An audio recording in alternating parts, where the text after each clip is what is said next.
जय श्री राम। बहुत बहुत स्वागत करता हूं आप सभी का एक बार फिर से आपके ही अपने YouTube चैनल पर। मैं पंडित आशीष शर्मा। आज बात करेंगे गुरु के राशि परिवर्तन के बारे में कि 1 मई 2024 के दिन बृहस्पति का राशि परिवर्तन होगा। बृहस्पति आपकी राशि से सप्तम भाव में अब तक गोचर कर रहे थे, मंगल की राशि में गोचर कर रहे थे, लेकिन अब यही बृहस्पति आपकी राशि से 8वें घर में गोचर करेंगे। तो देखते हैं कि 8वें घर में गुरु गोचर करते हुए राशि के शत्रु हैं, मित्र नहीं है, शुक्र के मित्र नहीं है। गुरु अष्टम भाव में है, शत्रु की राशि में है, तीसरे और छठे भाव के स्वामी भी है, 3 नक्षत्रों में भी गोचर करेंगे, 3 जगह दृष्टि भी देंगे। क्या होगा इसका पूरा फल, ये सब कुछ इस वीडियो में बहुत विस्तार से बताऊंगा। बहुत ध्यान से इस वीडियो को देखिए और समझिए। सामान्य तौर पर चंद्रमा से यानी राशि से गोचर देखा जाता है। अगर आपकी कुंडली में चंद्रमा तुला राशि में है, आपका बोलता नाम तुला राशि के आधार पर है, तो यह वीडियो आपके लिए। अगर आपका तुला लग्न है या आपको गुरु की दशा भी चल रही है तो भी आपके लिए ये गोचर देखा जा सकता है, समझा जा सकता है, क्योंकि गुरु यहाँ गोचर कर रहे हैं, शुक्र की राशि में है। इसका मतलब जिन लोगों को गुरु या शुक्र से संबंधित कुंडली में दशा चल रही है उन पर इसका ज़्यादा प्रभाव होगा। गुरु यहाँ 3 नक्षत्र में गोचर करेंगे, यानी कृत्तिका, रोहिणी और मृगशिरा। इसका मतलब है अगर आपकी कुंडली आपके पास है, तुला लगन आपका है, या आपके कोई प्लेनेट कुंडली के अंदर वृषभ राशि में बैठे हुए हैं, तो वृषभ में बैठेंगे तो जरूर वो किसी न किसी नक्षत्र में होंगे, तो भी आपके ऊपर इस गुरु का ज़्यादा प्रभाव पड़ेगा। तो आइए समझते हैं इस गोचर को, कैसा है गुरु का फल। सबसे पहले गुरु ग्रह सप्तम से निकलकर अष्टम में आया, यानी अब गुरु के सारे कारकत्व उठकर 7वें घर से 8वें घर के अंदर चले गए। पहला गुरु का खुद के कारकत्व, दूसरा 8वें घर के कारकत्व, ये दोनों मिक्स होकर कार्य करेंगे। अब अष्टम भाव क्या है, पहली बात भाव को देखते हैं। 8वां घर क्या है, कहने को रिसर्च का भाव 8वां घर है। समाधि, योगा, प्राणायाम, आध्यात्म 8वां घर है। पत्नी का धन 8वां घर है। पैतृक संपत्ति 8वां घर है। ससुराल पक्ष का सहयोग 8वां घर है। तो अड़चन, दुविधाएं और परेशानी और रुकावट भी 8वां ही घर कहलाता है। यानी इन सारे 8वें घर के कारकत्वों के अंदर गुरु मिलने वाले हैं। अब गुरु क्या है, 5 जगहों के तो कारक माने जाते हैं गुरु के। दूसरा घर धन का, संतान का, भाग्य, कर्म और लाभ का, इन 5 जगहों के कारक हैं गुरु। अब गुरु के अपने खुद के कारकत्व है। भाई गुरु को पूजा पाठ पसंद है, दान धर्म पसंद है, योगा प्राणायाम, धर्म, धार्मिक बातें, आध्यात्म, समाधि, रिसर्च, अध्ययन अध्यापन, वेद वेदांग, पूजा पाठ, ये सब चीज़ें गुरु को पसंद है।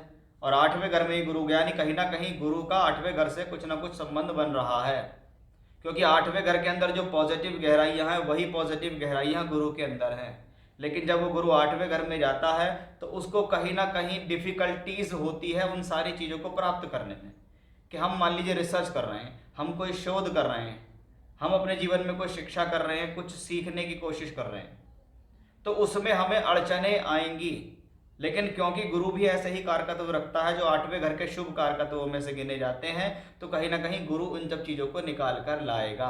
क्योंकि गुरु क्या है, एक नेचुरल बेनिफिक ग्रह है, प्राकृतिक शुभ ग्रह है, और ये प्लेनेट कोशिश करता है जहाँ पर बैठता है और देखता है वहाँ आपका भला करे। तो उस हिसाब से गुरु ठीक है। अब गुरु को क्या प्योरली धन का कारक मानते हैं। जब हमारी राशि या लग्न से 8वें घर में गुरु आए तो हम समझ जाना चाहिए कि भी इस दौरान हमें कुछ चीज़ों का ध्यान रखना है। पहला, धन का कारक ज्ञान, यानी धन कमाने में हमको स्ट्रगल होगा, इसमें कोई डाउट नहीं है कि राशि का लगन से 8वें घर में गया हुआ गुरु है तो धन कमाने के लिए अड़चन आएंगी। हमें अपने एफर्ट्स पहले से ज़्यादा तेज करने होंगे, पहले से ज़्यादा लॉजिक लगाना होगा, पहले से ज़्यादा मेहनत करनी होगी। अन्यथा अगर सोचेंगे कि बहुत आराम से काम चलेगा तो नहीं चलेगा। दूसरा, ये गुरु 8वें घर से बैठ के 12वें घर को देखता है। 12वां घर किसका है, खर्च का है, अस्पताल का, दवाई गोली का, दवाइयों का। तो ऐसी स्थिति में क्या होता है, कहीं ना कहीं पारिवारिक जिम्मेदारी को लेते हुए खुद के लिए किसी प्रकार के डॉक्टर या दवाई गोली का सहारा लेना पड़ सकता है। ये भी हमें गुरु ग्रह से दिखता है। यानी अब आने वाले समय में फाइनेंस आएगा, पैसा आएगा, पैसे का योग भी बनेगा, लेकिन उसको बचा के रखना है, उसको संचय कैसे करना है, उसको जोड़ना कैसे है, उस पर ध्यान रखना है। 8th हाउस के लिए कहा जाता है जैसे हेल्थ पॉलिसी करा ली, या आपने पैसा जोड़ने के लिए कोई फंड करा लिया, LIC करा ली, या कोई हेल्थ पॉलिसी ले ली, वो भी ऐसी ही सिचुएशंस में होता है। खर्च की स्थिति भी लगातार बनेगी, क्योंकि बृहस्पति का 12वें घर से संबंध है, तो वो खर्च बीमारियों पे, दवाई गोलियों पे या यात्राओं पे खर्च हो सकता है, या पारिवारिक संबंध को लेकर या किसी पारिवारिक व्यक्ति विशेष के ऊपर पैसा खर्च हो सकता है, क्योंकि गुरु का यहाँ से बैठ के सीधा धन से संबंध बनता है और धन का कारक भी है। इसलिए बृहस्पति जहाँ दृष्टि देता है वो आपको कोशिश करेगा कि किसी ना किसी साधन से आपको धन के आगमन बना कर रखेगा। पहले पैसा आएगा तभी तो खर्च होगा, जब पैसा आएगा ही नहीं तो खर्च कहाँ से होगा जी? आपका तो खर्च का योग बन रहा। भाई खर्च का योग बनने का मतलब है दो तरीके से खर्च का योग बनता है। पहला, या तो रखा हुआ पैसा है वो जाएगा, दूसरा है कि पैसा आएगा फिर जाएगा। तो यहाँ पर पैसा आता दिखाई देता है लेकिन जाता भी दिखता है, इसलिए योजनाबद्ध तरीके से काम करें, अपने पैसे को अनाप शनाप या इधर उधर ना फेंकें। बृहस्पति की दृष्टि 4th हाउस पे आती है, इसका मतलब है कि कहीं ना कहीं स्थिति बताती है कि कुछ ना कुछ भूमि, जमीन, जायदाद, प्रॉपर्टी से संबंधित कुछ काम होना, कोई प्रॉपर्टी फ्लैट लेना, कोई रिनोवेशन कराना, कोई मकान के अंदर साजो सज्जा कराना भी इसकी वजह से है। अब गुरु यहाँ पर देखिए तीसरे और छठे का मालिक हो गया अष्टम भाव में, जिसको हम कहते हैं विपरीत राजयोग। विपरीत राजयोग का मतलब है ये वो प्लेनेट है जो आपको विपरीत परिस्थिति में राजयोग के फल देगा। अगर आप किसी प्रकार की विपरीत परिस्थिति में फंस जा रहे हैं 2024 में, किसी परेशानी में, किसी उलझन में, किसी कोर्ट कचहरी में, झगड़े झंझट में, कर्ज में, पैसे में, प्रॉब्लम में, बीमारी में, तो ये प्लेनेट उस समय पर एक्टिवेट होगा।